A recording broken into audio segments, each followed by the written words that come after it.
Aku ngerasa video ini itu sebenarnya bukan untuk orang yang pendidikan itu harus nomor satu, tapi video ini untuk orang-orang yang udah ngerasa nyerah pada saat ngerasa kayak gue udah nggak bisa, jalan gue udah terputus, gue nggak bakalan sukses karena ini gitu loh.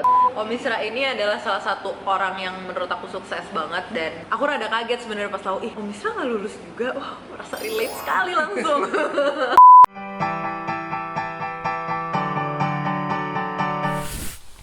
Hai semuanya, kali ini aku nggak sendirian, tapi aku berdua. Hari ini ada yang bakalan nemenin aku untuk ngobrol-ngobrol. Ada Om Isra. Coba dong kenalin diri. Hai semuanya, saya omnya Aci. Omnya Aci, omnya Said, suaminya Aci. Om, aku tuh kan di YouTube sering ngobrolin tentang pengalaman aku berhenti kuliah gitu ya. Di tahun ketiga aku kuliah, aku tuh berhenti kuliah. Terus ternyata kayaknya banyak yang ngerasa relate sama cerita aku itu. Nah, banyak dari mereka yang ngerasa pandangan dari orang-orang tentang nggak selesai kuliah tuh mereka nggak kuat gitu loh ngejalaninnya. Nah, ternyata aku baru tahu dari Said juga Om Isra punya cerita yang mirip-mirip kayak gitu. Nah, cuma aku belum mendengar langsung kan. Jadi pengen nanya-nanya lah ke Om Isra gitu. Oke, jadi sebenarnya Om Mitra kalau kuliah selesai, Oh, selesai. tapi skripsi nggak bikin. Oh, tapi jadi kalau kayak gitu dapet sarjananya? Enggak lah, nggak dapat Iya, sarjana, berarti tetap nggak jadi. dapat sarjana. Jadi ceritanya waktu itu Om Mitra kan di FUI ya, FUI, kemudian udah selesai semua mata kuliah, lagi bikin skripsi, Om Mitra udah kerja tuh.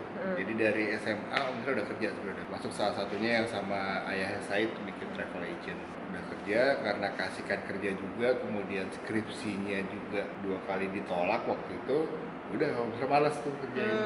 Tapi alhamdulillah karena sudah siap dengan konsekuensinya, nggak ngambil skripsi, nggak lulus sarjana, ya dijalanin aja. Jadi udah langsung masuk ke dunia usaha sekarang. Nah, kalau sekarang nih pekerjaan Om Isra tuh apa ya? Kalau sekarang yang lagi ditekunin sekarang bisa punya pabrik pupuk organik, pupuk hayati cair, jadi namanya biokonversi. Jadi pabrik itu memproduksi pupuk hayati cair organik.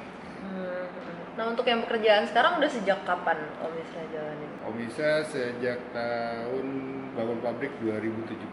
Oh, 2017. Jadi udah 5 tahun lah. Iya. Nah, Pada saat itu Om Isra itu kan nggak lanjut tuh skripsinya. Pertanyaannya sebenarnya tadi nggak ada di list ya. Aku tiba-tiba kepikiran aja karena kayak pada saat Aci nggak ngelanjutin kuliah, ada beberapa orang yang nanya kayak setelah selesai nih, setelah udah nggak mau ngelanjutin gitu. Tuh ada yang nanya, nyesel nggak sih gitu loh. Om Isra sempet nggak sih ada perasaan kayak gitu gitu? kalau nyesel sampai sekarang pun masih nyesel gitu karena lihat teman-teman kadang-kadang ya suka ada rasa minder, rasa apa, apalagi kalau lagi reuni sama teman-teman gitu kumpul kan ya, jadi yang lain-lain udah sarjana, ada yang S2, ada yang S3, kan nggak S1 pun nggak gitu kan. Tapi ya karena itu konsekuensi yang sudah Om Isra pilih, ya jalanin gitu. Dan Tapi tuh efeknya menurut Om Isra dari situ apakah efeknya negatif banget atau sebenarnya? tergantung diri kita sendiri sih nyikapinnya gimana. Tapi kalau misalnya kita yakin sama pilihan kita jalanin, ya insya Allah ada jalan lah. Yang penting bukan terus kita nggak lulus terus kita diem, ya pasti nggak jadi apa-apa. Iya, Tapi kalau malas-malasan kayak gitu, habis itu. Benar. Intinya tetap harus semangat habis itu, nyari jalannya ya. Pas dulu awal-awal mutusin untuk nggak lanjutin gitu ya, itu ada pandangan yang negatif nggak yang Om Isra dapetin dari orang-orang di sekitar? banyak sih ya. Jadi dari orang tua gitu ya, rasa sedih nggak terusin, terus kemudian dari kakak-kakak juga kan, dan misalkan orang anak nomor 5 ya, kakak juga banyak yang ngeluh kenapa nggak diterusin. Tapi ya lagi-lagi tadi karena itu udah pilihan dan bisa konsekuen dengan pilihan Om Isra gitu kan. Jadi dulu pertama-tama pada saat itu Om Isra udah punya travel agent, jadi udah usaha travel agent. Jadi dan travel agentnya lumayan jalan gitu kan. Jadi ya pada saat itu belum terlalu ada penyesalan. Tapi pada saat itu kan setelah itu tahun angkatan 87, berarti waktu itu tahun 2002. Nah itu tahun 92. Kemudian perjalanan waktu 98 itu krisis moneter kan, krisis 98 segala macam. Nah, itu mulai terasa tuh. Jadi harus nyari bidang usaha lain segala macam, mau cari kerja juga nggak pede karena nggak ada gelar sarjana gitu kan. Tapi ya dengan semangat akhirnya waktu itu diajak teman, walaupun dia dia tahu misalnya nggak lulus, tapi itu kita bikin yang namanya web service provider. Jadi itu perusahaan untuk bikin web. Sekarang kalau itu apa ya namanya ya, homepage, webpage, homepage itu jadi perusahaan pertama tuh. Dulu ada ISP, Internet Service Provider, itu ada Ratnet, ada apa segala macam. Kalau kita Promindo itu namanya dulu, itu adalah web service provider pertama. Jadi mulai dari situ dia berkembang tuh. Jadi Om Misra kan backgroundnya ekonomi sebenarnya, tapi karena ke IT, dari IT akhirnya Om bisa ngembangin IT, terus bikin banyak aplikasi di kegiatan itu. Akhirnya Om Misra juga ditarik ke timnya Kominfo. Itu jadi Kominfo itu kementerian baru yang dari Departemen Penerangan jadi Kementerian Informatika. Saya tarik di dalam situ. Jadi mulai dari situ berkembang semua. Terus akhirnya sampai saya juga ditarik ke Bappenas waktu itu, dari Kominfo ke Bappenas terus akhirnya ya sampai sekarang lah berkembang gitu. Jalan terus ya. Jalan Tapi terus. emang benar-benar bidangnya jadi ngikutin alurnya aja gitu kan. Jadi nggak pernah ada satu kalau dibilang kalau kita kuliah di A kita harus di bidang itu sih enggak. Jadi kita harus belajar terus gitu. Iya. Karena Cipun kuliahnya tuh dulu 3 tahun marketing komunikasi kan, broadcast. Terus jadinya malah bahasa Korea. Tapi nggak hilang kan bahasa Korea? Iya, tapi kan bahasa Korea itu kan cuma dari belajar sendiri terus jadi les, terus habis itu tiba-tiba diajakin ngajar, terus kok seru ya, malah kayak bidangnya kesini tapi terus tiba-tiba jadi bisnis tempat lesnya, terus sekarang jadi seneng YouTube juga, kayak ngikutin alurnya nggak rada jauh-jauh tuh dari kuliah ya. Kalau bidang-bidang usaha misalnya udah hampir semuanya ya, mulai dari dulu travel, kemudian ke informatika, kayak itu saya juga ke hospitality, itu bikin restoran, kayak kan bikin restoran. Di restoran misalnya ke energi, itu kita ada di power plant segala macam, sampai akhirnya sekarang fokus ke pupuk. Iya, pupuk sekarang. Om Misra ini adalah salah satu orang yang menurut aku sukses banget, dan Om Misra nggak lulus juga, wah merasa relate sekali langsung. Kayak kesempatan aku untuk menjadi sukses juga besar ternyata. Amin. Tapi jangan diikutin. Iya, jadi aku tuh ngerasa kalau ada kesempatan ya harus lulus.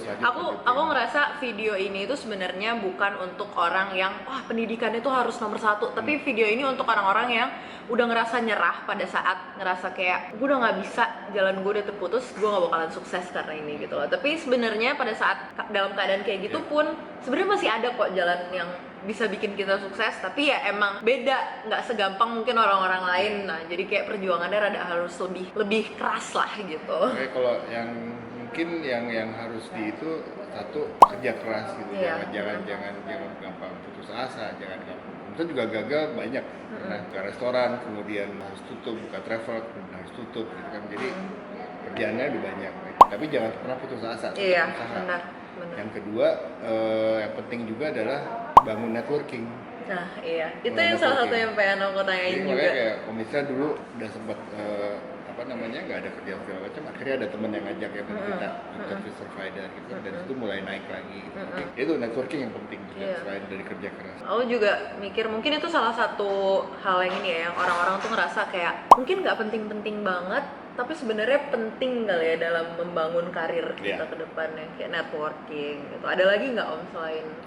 Kalau di bisnis ya, kalau di bisnis salah satu juga yang Om selama ini jalanin adalah mau dengarkan orang. Iya, jadi jangan maunya sendiri. Apalagi kalau misalkan menyediakan produk, jadi produk itu kayak misalnya ya harus keliling gitu. Jadi kayak petani maunya produk yang kayak gimana sih, yang dibutuhkan petani apa sih. Jadi ya itu, jadi harus mau dengar masukan dari orang bawah. Nggak harus orang di atas, orang yang di bawah pun harus tadi. Iya benar. Penting juga. Masukan yang bagus. Karena kadang-kadang suka bebel ya kalau dibilangin sama orang. Kalau Om Misra nih ngerasanya setelah ngejalanin kerjaan yang banyak banget itu macam-macam, apa yang Om Misra jalanin dari kemarin sampai sekarang itu Om tuh suka nggak sih ngejalaninnya, seneng nggak sih? Harus. Iya. harus apa yang kita kerjakan harus suka. Soalnya kalau nggak suka ya susah untuk berkembang. Jadi harus ada di jiwa kita. Jadi apapun yang kita pilih, apapun yang kita sudah tetapkan, ya itu harus konsekuen dan harus dinikmatin gitu. Dijalanin dengan dinikmatin. Kalau misalnya kita nggak nikmatin gitu, itu ya nggak akan sukses. Kalau dipaksain juga emang nggak bisa ya. Kayak misalnya sekarang pupuk gitu ya. Awalnya misalnya nggak punya background kimia, nggak punya background itu, tapi begitu udah terjun, dinikmatin. Sekarang ada karyawan, bisa ngidupin karyawan pabrik sekarang sampai 170 orang gitu kan. kalau kita datang ke petani panen yang sukses karena pakai pupuk kita dijamu, itu senangnya luar biasa. Iya, Lebih senang pasti. dari yang lain. Iya. Bener sih, Aci juga kalau misalnya ada murid nih yang ngomong, Kak aku tadi tuh gini dia terus berhasil ngomongnya kayak ngomong bahasa Korea panjang terus dipuji-puji bahasa Korea terus aku kayak ada ini nih, ada timbal baliknya ngajar tuh itu rasanya. Kayak ini udah langsung masuk ke pertanyaan terakhir nih Om, karena dari tadi yang belum aku tanyain pun Om Isra udah langsung jawab otomatis. Dari cerita-ceritanya, kalau dari Om Isra ada nggak sih pesan-pesan buat yang mungkin lagi struggling untuk melanjutin kuliah, lagi bingung lanjutin apa enggak ya, atau ke teman-teman yang udah mutusin oke gue berhenti, terus sekarang gue harus apa gitu, nah ada nggak pesan-pesan? Kalau selama masih ada pilihan lanjutin atau enggak, lanjutin. Kalau masih ada pilihan, tapi kalau nggak ada pilihan untuk melanjutkan ya sudah. Tapi tadi konsekuen dengan pilihannya dan nggak boleh putus asa. Jadi kita harus tetap kerja keras. Kalau misalnya ke anak-anak misalnya gini, misalnya kakak yang paling tua yang Farhan yang di Melbourne kan, dia tuh orangnya belajar terus. Misalnya kadang-kadang bilang kakak jangan belajar terus, main cari teman karena network penting. Selain dari ilmu, network penting. Jadi ya itu. Jadi kalau misalnya kita udah pilih kita mau berhenti kuliah, it's okay, tapi konsekuen bahwa ya udah gue kerja apa, kerja itu nggak harus sama orang. Banyak peluang-peluang yang bisa kita ciptakan sendiri, kayak Aci sekarang YouTube gitu kan sebenarnya self employed kan. Jadi ya nggak harus dengan orang, jadi banyak, apalagi sekarang dengan era digital segala macam, kesempatannya banyak kok. Tapi jangan jadi bukan berarti detail atau itu nggak penting, itu penting juga karena sekarang persaingan juga keras gitu. Jadi kalau kita nggak punya detail juga, kalau kita nggak punya kemauan, kita nggak punya network, kita nggak gigih, tanpa detail kita nggak bisa jualnya juga. Jadi kalau misalnya sih bilang detail itu adalah backup. Tapi yang penting adalah kerja keras, network, sama nggak putus asa. Kalau misalnya kalian masih ada di masa-masa kayak nggak sanggup bangun lagi, ya nggak apa-apa, take your time, tapi ujung-ujungnya tetap harus bangun lagi dan berjuang, karena emang mau gimana pun ujung-ujungnya kerja keras itu pasti ada hasilnya, dan kalau kita yang nyerah juga ya hasilnya bakalan gitu-gitu aja pastinya. Satu lagi yang penting juga mungkin terakhir, doa sama restu orang tua. Iya benar. Jadi jangan pernah ya waktu itu kebetulan ayah marah tapi ibu akhirnya dukung gitu. Jadi ya salah satu mungkin itu juga karena ibu, dukungan ibu, alhamdulillah bisa berhasil. Jadi doa orang tua, restu orang tua itu penting juga. Selain kita juga harus doa ke Allah langsung gitu. Iya, kita harus, kalau misalnya emang susah juga ngejelasin ke orang tuanya, mungkin harus cari cara gimana caranya biar bisa orang tua nih ngerti. Karena Aci juga dulu tuh Om usaha banget, sampai akhirnya tuh poin usahanya tuh kayak nanti kasihan mama baba punya anak yang gak sarjana gitu loh, tetap berjuang tapi tuh sakit terus, muntah-muntah terus karena kepaksa mentalnya gitu. Akhirnya tuh baba tuh mukanya marah, tapi marahnya gini, udah berhenti aja kuliahnya, akhirnya sakit terus kan gitu loh. Jadi kayak dia sebenarnya juga kayak iya nggak tega, tapi kayak kok nih anak maksain banget gitu loh. Terus di situ tuh kayak terbuka, oh sebenarnya tuh orang tua juga peduli sama kita, tapi gimana caranya kita ngejelasinnya aja mungkin kayak gitu, sampai kita mendapatkan apa ya, dukungan juga lah dari orang tua gitu. Kalau gitu makasih banyak Om ngobrol-ngobrolnya. Mudah-mudahan bisa jadi apa ya, bekal atau apa ya, ya input lah buat teman-teman semua. Bahan pembelajaran juga. Karena nggak banyak juga sih orang yang bisa terbuka tentang hal-hal kayak gini, karena ngerasanya kayak itu adalah sebuah kegagalan, padahal mungkin sebenarnya kalau kita nggak berhenti kuliah pada saat itu kita nggak bakalan jadi kita yang sekarang sih. Masih ngerasanya gitu. Semua ada konsekuensinya dan konsekuensinya harus kita jalanin. Bener. Itu aja. Makasih banyak Om. Iya, makasih. Dadah, sampai ketemu lagi di video berikutnya ya. Bye.